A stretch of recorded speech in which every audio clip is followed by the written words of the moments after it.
Which intervention is most therapeutic when a patient with schizophrenia reports hearing voices? A. Confront the hallucination directly. B. Tell the patient the voices are not real. C. Acknowledge the experience and focus on reality-based conversation. D. Ignore the statement completely. Answer: C. The nurse should acknowledge that the patient is experiencing hallucinations while gently redirecting to reality-based conversation to reduce anxiety and maintain trust. A patient with bipolar disorder is in a manic phase. Which nursing action is the priority? A. Encourage group therapy.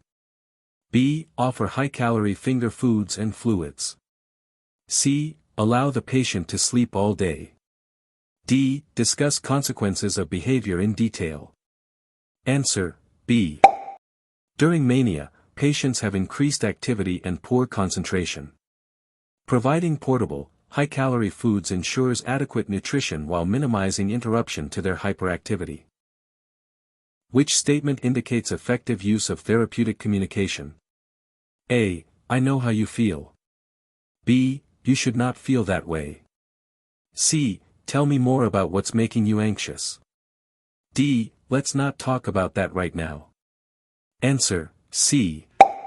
Open-ended questions encourage the patient to explore and express their emotions, promoting trust and self-awareness. When caring for a suicidal patient, the nurse's first action should be to A. Discuss consequences of suicide.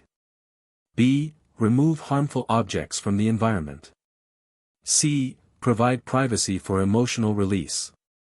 D. Encourage group participation. Answer: B.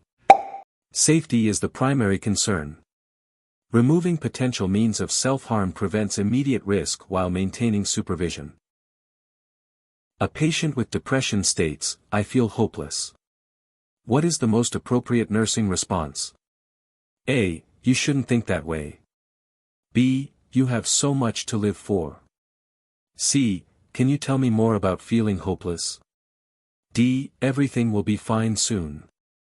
Answer: C. Exploring the patient's feelings helps assess suicidal intent and shows empathy, facilitating therapeutic dialogue. Which symptom is most indicative of generalized anxiety disorder? A. Auditory hallucinations. B. Persistent, excessive worry for at least 6 months. C. Manic behavior. D. Disorganized speech. Answer: B. Generalized anxiety disorder is marked by chronic, uncontrollable worry and physical tension lasting 6 months or longer. Which medication would a nurse expect for a patient with acute panic attacks? A. Lithium carbonate. B. Alprazolam. C. Fluoxetine. D. Haloperidol. Answer: B. Benzodiazepines like alprazolam are effective for short-term relief of acute panic symptoms due to their rapid onset of action. A patient with dementia becomes agitated during care. The best nursing action is to A. Restrain the patient immediately. B. Yell to gain attention. C. Calmly redirect the patient with simple instructions. D. Leave the room and return later. Answer: C. Calm redirection and simple communication reduce confusion and agitation, preserving patient dignity and safety. Which of the following best demonstrates boundary crossing by a psychiatric nurse?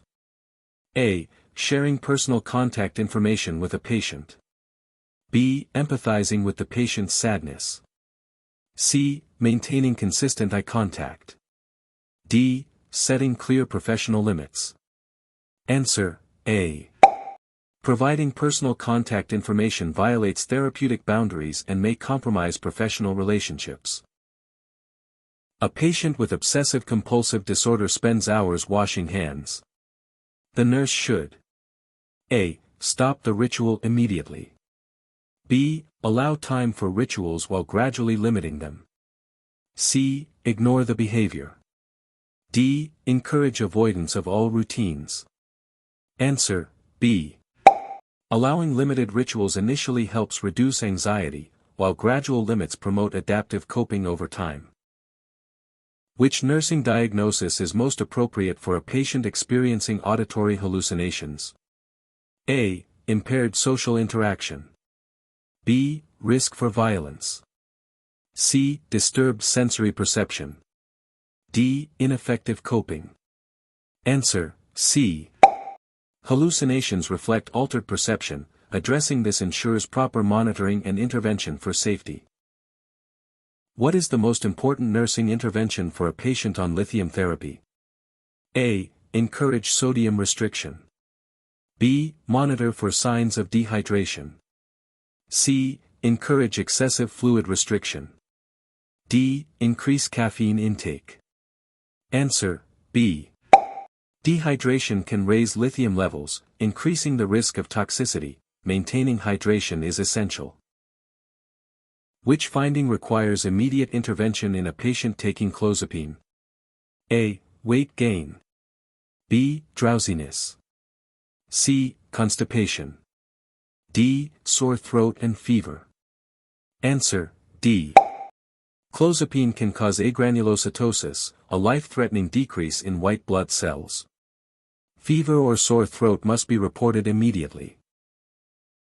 Which statement by a patient indicates understanding of antidepressant therapy? A. I'll feel better tomorrow after the first dose. B. It may take a few weeks before I notice improvement. C. I can stop the medicine once I feel better. D. I'll take extra doses if I feel worse. Answer: B. Antidepressants typically require 2 to 4 weeks to reach therapeutic levels.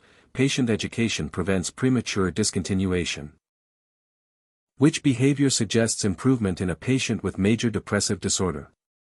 A. Refusing meals. B. Sleeping all day. C. Isolating from others. D. Expressing interest in group activities. Answer: D. Re-engagement in social or recreational activities is a positive sign of recovery from depressive symptoms. Which of the following is a sign of tardive dyskinesia? A. Tremors and rigidity. B. Involuntary lip smacking and tongue movement. C. Muscle stiffness. D. Drooling and bradykinesia. Answer: B. Tardive dyskinesia involves involuntary facial and tongue movements, often from long-term antipsychotic use. When should the nurse use physical restraints? A. When verbal techniques have failed and safety is at risk. B. For patient discipline. C. For staff convenience. D. Immediately upon agitation. Answer: A. Restraints are a last resort, used only when all de-escalation methods fail and safety cannot be ensured otherwise. Which communication technique is most appropriate for a patient experiencing delusions? A. Argue to prove them wrong. B. Acknowledge feelings without confirming the delusion. C. Pretend to agree. D. Avoid conversation. Answer: B. Validating emotions while avoiding reinforcement of false beliefs maintains trust and promotes reality orientation. Which symptom is characteristic of post-traumatic stress disorder, PTSD? A. Loss of appetite. B. Flashbacks and hypervigilance. C. Euphoria. D. Poor hand-eye coordination. Answer: B. PTSD is marked by intrusive flashbacks, avoidance behaviors, and heightened arousal following traumatic events. Which nursing action supports a patient experiencing mild anxiety? A. Provide calm reassurance and encourage verbalization. B. Use physical restraints. C. Administer sedatives immediately. D. Ignore the patient. Answer: A. Supportive communication helps patients process emotions and regain control during mild anxiety. A nurse suspects a patient is developing neuroleptic malignant syndrome. What should the nurse do first? A. Continue medication and monitor. B. Stop the antipsychotic and notify the provider immediately. C. Apply restraints. D. Give more medication. Answer, B. NMS is a medical emergency caused by antipsychotics. Discontinuing the drug and notifying the provider prevents fatal complications. Which finding indicates serotonin syndrome? A. Sweating, confusion, and muscle rigidity. B. Constipation and dry mouth. C. Bradycardia. D. Weight loss only. Answer, A.